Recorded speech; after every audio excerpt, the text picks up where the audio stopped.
किससे वचन दिया है? गीता माता से वचन दिया है। गीता में दिया तो अव्यक्त बात हो जाएगी, वही बाबा ने बोला उसमें पढ़ के सुनाएंगे, गीता पढ़ के सुनाएंगे। लेकिन गीतापति भगवान ने किसको वचन दिया? गीता को दिया, गीता माता को वचन दिया है। गीता में दिया तो किताब की तरफ बुद्धि जाएगी, सबकी शास्त्रों की तरफ बुद्धि जाएगी। तो गीता से वचन दिया गीतापति भगवान ने। संकट में है आज वो धरती माता, गीता माता संकट में है, जिससे तुमने जन्म लिया। बाप गीतापति भगवान ने भी तो गीता माता से जन्म लिया। पूरा कर दे आज वचन वो गीता को जो तुमने दिया। तो गीतापति भगवान गीता माता को वचन दिए हैं, और बच्चों से वचन लिया गया है अव्यक्त वतन में कि हे प्रभु, जब आप आएंगे तो हम आपके साथ रहेंगे, हमें भी वचन दीजिए कि हम भी आपके साथ रह करके और हमें भी ये सौभाग्य प्राप्त होगा। तो वही बच्चों को फिर नंबरवार बुलाया जाता है। अब परमात्मा शिव गीता में दिए अपने वचन के अनुसार सहज ज्ञान और राजयोग की शिक्षा दे रहे हैं। सहज कि तुम कौन हो? आपस में बच्चे हो, और बच्चे माता पिता की प्रॉपर्टी के लिए पुरुषार्थ नहीं करते, पुरुषार्थी जीवन नहीं जीते। ये तो प्राप्ति का जीवन है। तो उस देह और देह के जो भी आप उसके संबंधी है, उससे मर्जीवा जन्म, दो जन्मा, 2 बार 3 बार ऐसे जन्म होता ना संगम पर। तो इससे आप क्या हो, कुछ देर के लिए आप भूल जाओ सभी कुछ, अपने देह और देह के संबंधी धर्म को त्याग दो और मेरे शरण में आ जाओ, तो मैं तुम्हें सभी पापों से मुक्त कर दूंगा। तो ऐसे उनको बुलाया जाता है अपने संरक्षण में, अपने संग में आओ, और उनको मुक्त कर दिया गया। कौन से भक्ति से? रावण की भक्ति से मुक्त करके उनको मुक्ति, सच्ची मुक्ति और जीवन मुक्ति दे दिया जाता है। किसके द्वारा? माता पिता के द्वारा। इसलिए बोले मुक्ति और जीवन मुक्ति माता पिता के द्वारा गाई जाती है। भाई बहन नहीं दे सकते, आत्मा को मुक्त नहीं कर सकती, जन्म ही नहीं दे सकते। आप जरा सोचिए ना। हाँ चलिए।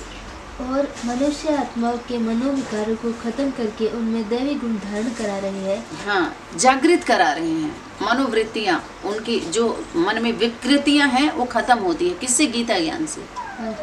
उनको नशा चढ़ता है कि हम हैं उसके अधिकारी।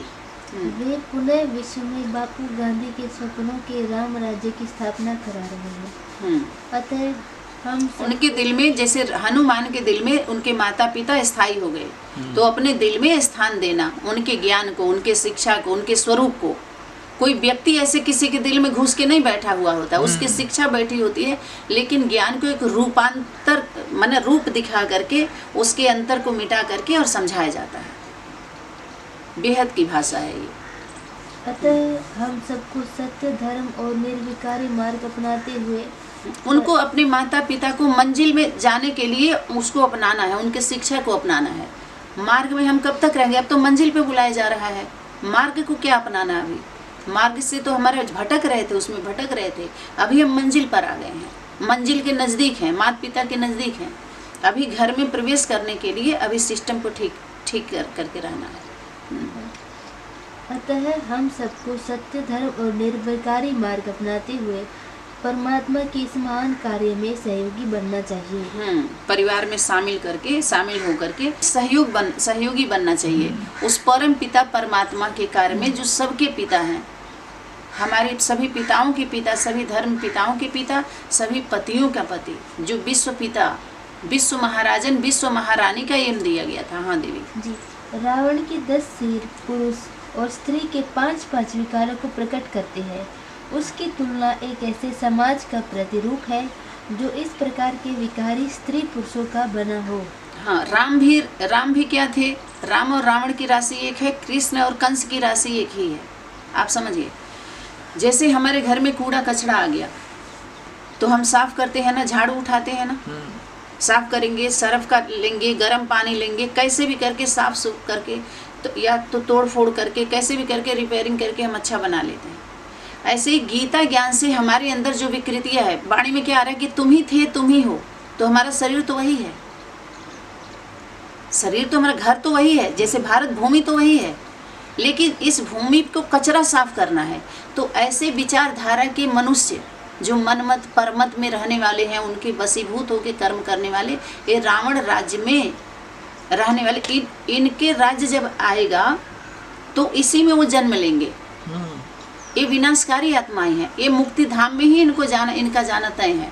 लेकिन तुम बच्चों को जीवन मुक्ति देने के लिए आए हैं बाप, और रावण के वंशज को मुक्ति देने आए हैं। और मुक्ति किसको देंगे? अपने बच्चों को देंगे जो आज्ञा का पालन करते हैं, जो धर्म का पालन करना। आज्ञा का पालन करना माने धर्म को। धर्म क्या है आपका? सत्य, सनातन है।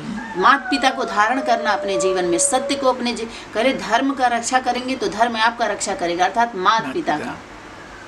ठीक है, तो हमारे परम पिता परमात्मा, तो यही हमें इन्हीं की सफाई करनी है। ज्ञान युग से समझ में आ रहा है उनके विकृतियों का, तो ये आत्माएं विनाश के निमित्त बन जाती हैं, लेफ्टिस्ट में जाएंगे।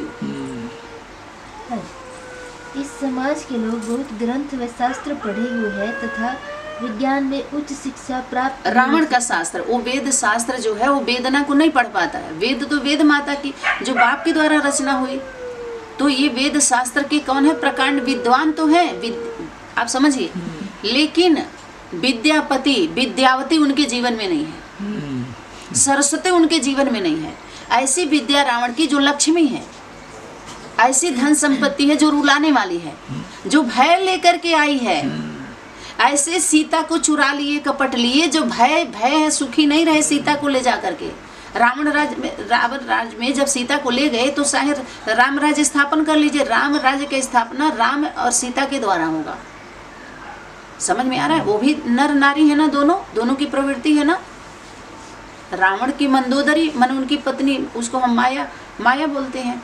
तो उन दोनों की स्त्री और पुरुष का स्वरूप है ना, तो विकृतियां हट जाए। वो कैसे निमित्त बनते हैं, कैसे लोगों का आप देख लीजिए। लेकिन वे हिंसा और अन्य विकारों के वशीभूत होते हैं। इस तरह उनकी विद्वता उन पर बोझ मात्र होती है। हाँ, जो दैहिक धन संपत्ति, जब आपको वैदिक ज्ञान होगा, वेद माता का ज्ञान, उसको बोलते हैं दैविक। जो महादेव महादेवी के द्वारा देवी देवताओं की आत्माओं को जो हम फॉलो करते हैं, तो जरूर हम उनके वंशज हैं। या तो रावण के वंश क्यों फॉलो करते हैं? कमाने के लिए, उस शक्ति लेने के लिए, उस पर राज करने के लिए अपनी भक्ति दिखाते हैं। जबकि उनकी भक्ति में सतो प्रधानता नहीं है, सात्विक नहीं है, निस्वार्थ नहीं है, कपटी है। कपटी है और कौन है? छल है। रावण ने सीता के साथ क्या किया? छल किया और सत्य को कपट लिया, तो वो कपटी हुई। और जो स्त्री चोला है माया, क्या करती है? वो ईर्ष्या करती है, द्वेष करती है। समझ में आ रहा है? वो उसको छल कपट करने वालों को सहयोग करती है। समझ में आए? उसको माया मौसी दिखती है, उसको बोलते हैं माया मौसी। वो माँ की जैसे बहुत अच्छा मीठा मीठा बोलेगी, लेकिन बच्चों को चुरा लेती है, अपना दूध पिलाएगी।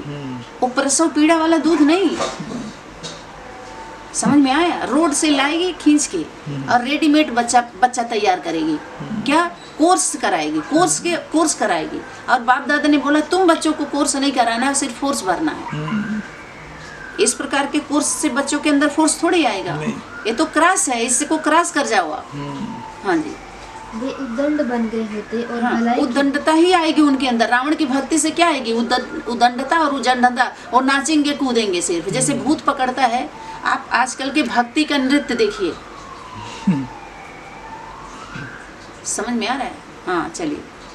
और भलाई की बातों के लिए उनके कान बंद हो गए हैं। रावण शब्द का अर्थ ही है जो दूसरों को रुलाने वाला है। हाँ, इस भक्ति से रो रहे हैं लोग। हाँ, ईर्ष्या, देश, छल कपट की आंसू गिर रही है। हाँ, अतः यह बुरे कर्मों का प्रतीक है, क्योंकि बुरे कर्म ही तो मनुष्य के जीवन में दुख व आंसू लाते हैं। जो मन बुद्धि चलाते हैं तो उनके कर्म ये दुखी, अशांत, छल कपट तभी तो लोग कर रहे हैं कि हमारी दुनिया में बाहरी लोग टोंट मार रहे हैं। इस भक्ति पर क्या कर रहे हैं? प्रहार कर रहे हैं कि इतना पूजा पाठ जब तक इतने धन आ रहे हैं, लेकिन इनके अंदर इंसानियत ही नहीं है।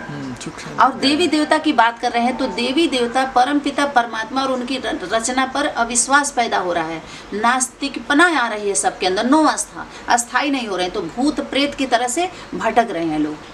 ये भूत विद्या है, भूत प्रेतों की भक्ति है ये।